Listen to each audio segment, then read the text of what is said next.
வாழ்க வளமுடன். இன்றைக்கி சிக்கன் கிரேவி ஃப்ரெஷ் மசாலாவோட எப்படி பண்ணுறதுன்னு பார்க்கலாம் வாங்க. ஒரு கடாயில் எண்ணெய் ஊற்றி சீரகம், மிளகு, சோம்பு, கசகசா, ஒரு துண்டு இஞ்சி, ஒரு 4 பல் பூண்டு, ஒரு பெரிய சைஸ் வெங்காயம், தனியா, வரமிளகா எல்லாத்தையும் நல்லா வதக்கி அது ஆறுனதும் கொஞ்சம் தேங்காவை போட்டு மை போல் பேஸ்ட் பண்ணி வச்சுக்கிங்க. ஒரு கடாயில் எண்ணெய் ஊற்றி எண்ணெய் நல்லா காஞ்சதும் பட்டை, லவங்கம், சோம்பு, அன்னாசிப்பூ, பிரியாணி இலையை போட்டு நல்லா பொரிய விடுங்க. ஒரு சின்ன சைஸ் வெங்காயத்தை எடுத்து வதக்கி அதில் இஞ்சி பூண்டு பேஸ்ட்டு போட்டு அதோட கொஞ்சம் தக்காளியையும் போட்டு நல்லா வதக்குங்க.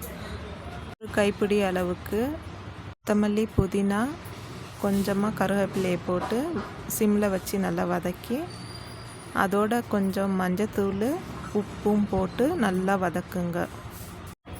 சிக்கன் நீங்கள் கழுவையில் கொஞ்சமாக உப்பு போட்டு நல்லா 2-3 வாட்டி நல்லா கழுவிட்டு இன்னொரு கொஞ்சம் உப்பை போட்டு மஞ்சத்தூளையும் போட்டு நல்லா கழுவுனா அந்த ஸ்மெல் வராது. இது ஒரு டிப் என்னோடது. கழுவி வச்சுருக்க சிக்கனை மசாலாவில் போட்டு சிம்மில் வச்சு வதக்கி மூடி வச்சு ஒரு 2 நிமிஷம் போல் விட்டுருங்க. சிக்கனில் இருக்கிற தண்ணி வெளியே கொஞ்சம் நல்லா அதோட வேக ஆரம்பிக்கும். திரும்பவும் அதை பிரட்டி விட்டுட்டு நல்லா சிம்லேயே வச்சு மூடி விட்டு வதக்குங்க.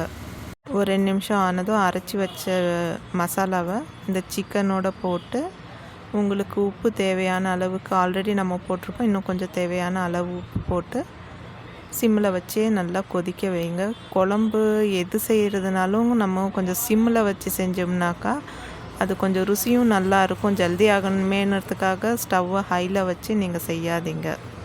எப்போ செஞ்சாலும் ஃப்ரெஷ் மசாலா யூஸ் பண்ணுற மாதிரி பாருங்கள், அதில் ஃப்ளேவர் நல்லாயிருக்கும் உங்களுக்கு.